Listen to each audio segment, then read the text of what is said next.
Learn more in the following lesson about major sanctions authorities include the US OFAC, EU, UN, and UK OFAC, each imposing financial and trade restrictions to advance policy goals. Sanctions serve to counter terrorism, curb nuclear proliferation, promote human rights, and pressure regimes engaging in economic coercion.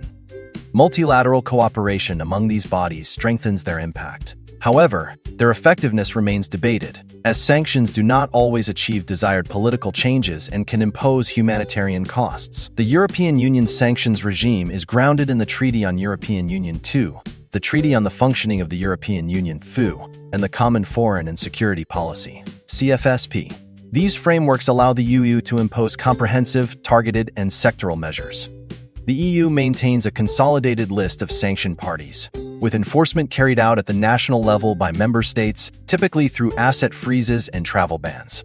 The EU's approach is characterized by harmonization across member states and frequent alignment with unsanctions. The United Nations, under Article 41 of the UN Charter, imposes comprehensive, targeted, and sectoral sanctions through Security Council resolutions, which are compiled in the UN Consolidated List. Implementation of these sanctions is the responsibility of all UN-member states, making these measures binding globally.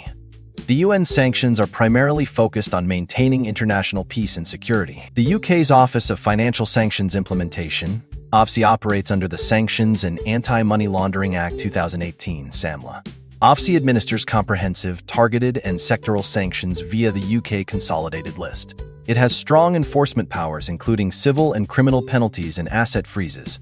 Post-Brexit, OFAC has gained full autonomy while maintaining close cooperation with OFAC. In summary, OFAC stands out for its global reach and detailed licensing system, the EU for its harmonized, nationally enforced measures, the UN for its binding, peace-focused mandates, and the UK OFAC for its post-Brexit autonomy and robust international cooperation. Let's talk now about policy goals and objectives of sanctions.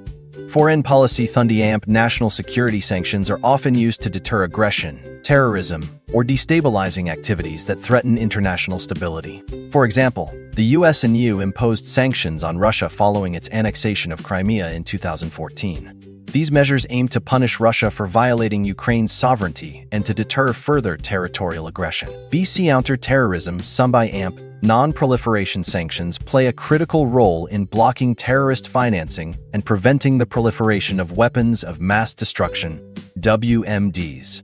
For instance, the UN and US have imposed sanctions on North Korea to curb its nuclear weapons program. Similarly, sanctions on Iran were instrumental in leading to the Joint Comprehensive Plan of Action (JCPO), a nuclear deal aimed at limiting Iran's nuclear activities. Human rights (AMP) democracy promotion sanctions are also used to target human rights abusers and support democratic institutions.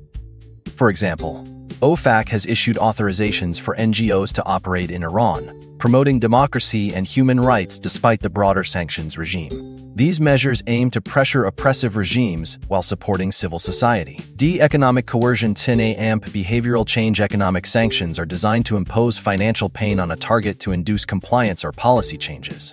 A notable example is the financial and export controls imposed on Russia, which aim to alter its conduct in Ukraine. While these sanctions have caused significant economic harm, their success in changing behavior remains limited. Multilateral cooperation (AMP) international peace sanctions are most effective when coordinated globally, as this enhances their legitimacy and enforcement.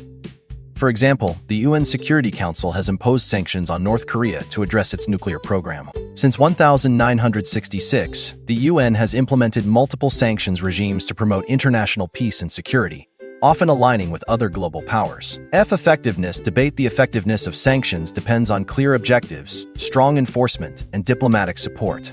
For example, sanctions on Iran contributed to nuclear negotiations, demonstrating their potential success. However, in cases like North Korea, sanctions have failed to halt nuclear activity. Similarly, while sanctions on Russia have caused economic harm, they have achieved only limited behavioral change, highlighting the challenges of using sanctions as a tool for policy enforcement.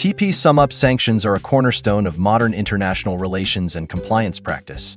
Understanding their definitions, types, authorities, and policy objectives is essential for sanctions professionals and is foundational for CGSS exam preparation. The effectiveness of sanctions depends on their design, enforcement, and integration with broader diplomatic strategies.